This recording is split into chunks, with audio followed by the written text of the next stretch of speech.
સરસ અને નવી પહેલ કરવામાં આવેલી છે.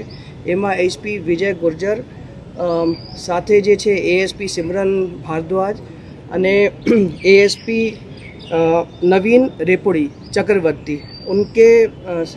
इन लोगों ने सौराष्ट्र यूनिवर्सिटी के साथ मिलके, जो सौराष्ट्र यूनिवर्सिटी का साइकोलॉजी डिपार्टमेंट है, उसके साथ मिलके एक छोटा सा यहाँ पे काउंसलिंग सेंटर खोला है. અને આ કાઉન્સલિંગ સેન્ટરમાં જે લોકોએ છેલ્લા 3 મહિનામાં કોઈ સુસાઇડ અટેમ્પ્ટ કરવાની કોશિશ કરી છે કે પ્રયાસ કર્યા છે, એ લોકોને બોલાવીને એ લોકોના ઇનિશિયલ અસેસમેન્ટ કરવામાં આવશે અને આ લોકોને મેન્ટલ અને સાયકોલોજીકલ હેલ્થનું એસેસમેન્ટ કરવામાં આવશે. અને જે સાયકોલોજીકલ હેલ્થ આધારે લાગશે કે કંઈ ફર્ધર જે છે એને સાયકેટ્રિક કે સાયકોલોજીકલ ટ્રીટમેન્ટની જરૂર છે, તો કન્સર્ન જે છે સ્પેશિયલિસ્ટને સંપર્ક કરીને આ લોકોને ફર્ધર ટ્રીટમેન્ટ માટે મોકલવામાં આવશે.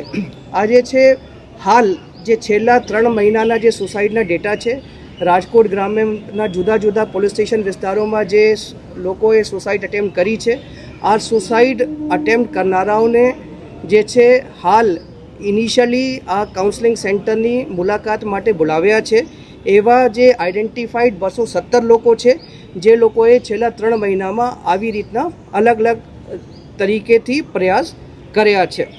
અને સૌરાષ્ટ્ર યુનિવર્સિટીના જે હેડ ઓફ ધ ડિપાર્ટમેન્ટ છે સાયકોલોજી ડિપાર્ટમેન્ટના, અને સાથે જે છે એના પ્રોફેસર્સની ટીમ છે, અને જે છે એના લોકોના યંગ જે રિસર્ચ સ્કોલર છે, એ લોકો પોલીસ સાથે મળીને જે છે આ પ્રયાસમાં ભાગીદાર બનશે. અને આ જે 217 જે ઇનિશિયલ ટાર્ગેટ ગ્રુપ છે, આ લોકોને પાસે અલગ અલગ જે પ્રશ્નાવલી જે ક્વેશ્ચનાર છે આ ભરાવશે, અને ક્વેશ્ચનાર ભરાવીને આ લોકોને કયા લોકોના એન્ઝાઇટી અને અન્ય જે પેરામીટર્સ છે એના અનુસાર અસેસમેન્ટ કરશે. અને અસેસમેન્ટના અંતે જે છે એને કન્સર્ન્ડ જે છે જે સાયકોલોજીકલ હેલ્પની જરૂરિયાત છે એ લોકોને એ હેલ્પ પ્રદાન કરશે અને આ લોકોને મોટિવેટ કરશે કે ફરી વખત જે છે આવા જે પગલાં છે એ આ લોકો નહીં ભરે, એવી રીતના મોટિવેશન એ આપશે. હાલ જે છે આ જે પ્રોજેક્ટ છે, આ પ્રોજેક્ટનું નામ જે છે પ્રેરણા, એટલે promoting resilience and emotional recovery through network assistance જે છે એ રીતના છે.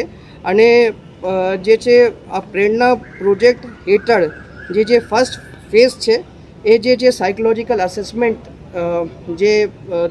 જે ટાર્ગેટ ગ્રુપ છે, જે માણસોએ પ્રયાસ કર્યા છે, એને સાયકોલોજીકલ કન્ડિશન કયા પ્રકારની છે એનું અસેસમેન્ટ માટેનું જે છે ફર્સ્ટ ફેઝ છે.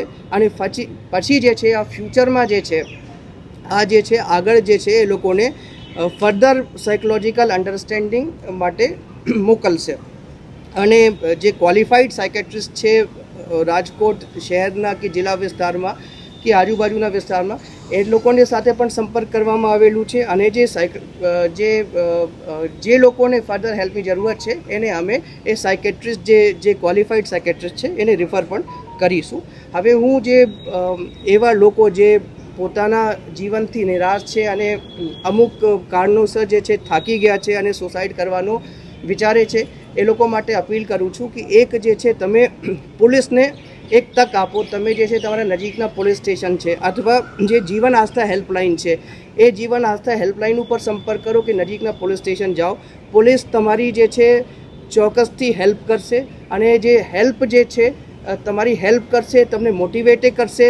તમારી જે કંઈ નાની મોટી જે જીવનમાં દિક્કત છે એના માટે તમે મોટિવેટ કરશે અને પોલીસને લાગશે તો આ માણસોને જે છે આ જે પ્રેરણા કેન્દ્ર છે એમાં રેફરે કરવામાં આવશે. અને બીજી હું એ અપીલ કરવા માગું છું કે કોઈ પણ જે વિસ્તારના રહેવાસી છે એ લોકોને કોઈ માથાભારે તત્વ પરેશાન કરતા હોય કે કોઈ વ્યાજખોર પરેશાન કરતા હોય કે એવી કંઈ દિક્કત હોય કે જેના કારણથી કોઈ અન્ય વ્યક્તિના કારણથી તમે જે છે ત્રાહિત થઈને એવા પ્રયાસ કરવા માંગો છો, તો એસપી રાજકોટ ગ્રામ્યના સંબંધિત પોલીસ સ્ટેશનના અથવા મારી કચેરીના પણ જે છે અરજદાર સંપર્ક કરી શકે. એને સચોટ જે છે વ્યવસ્થિત અમારા પાસેથી હેલ્પ મળશે. અને કોઈ પણ વ્યક્તિનું જે પોતાનું જીવ છે આ ખૂબ જ અગત્યનું હોય છે, તો એની પાછળ જે છે એનો પરિવાર હોય છે અને એના બાળકો હોય છે અમુક કિસ્સામાં. તો તમે આવા પગલાં ભરતા પહેલાં એક વખત આ બધી વસ્તુઓ વિચારીને અને તમારા માટે અન્ય લોકો છે તમારા હેલ્પ કરવા માટે તૈયાર છીએ એવું વિચારીને આ ભરતા પહેલાં એ બધું વિચારી લેવાનું હું જનતાથી અપીલ કરું છું. અને હું ફરી વખત જે છે આ એસપી રાજકોટ રૂરલને અને જે સ્વરાષ્ટ્ર યુનિવર્સિટીના જે સાયકોલોજી ડિપાર્ટમેન્ટ છે એ લોકોના પ્રોફેસર અને જે યંગ જે રિસર્ચ સ્કોલર છે એને કોંગ્રેચ્યુલેટ કરું છું અને બધાઈ આપું છું કે આ લોકોએ એવું જે છે જીવન આસ્થા સાથે મળીને આવી પહેલ અને આવા જે છે લોકો માટે એક કાઉન્સલિંગની જે પહેલ કરી છે એના માટે એ લોકોને શુભેચ્છાએ આપું છું. Thank you.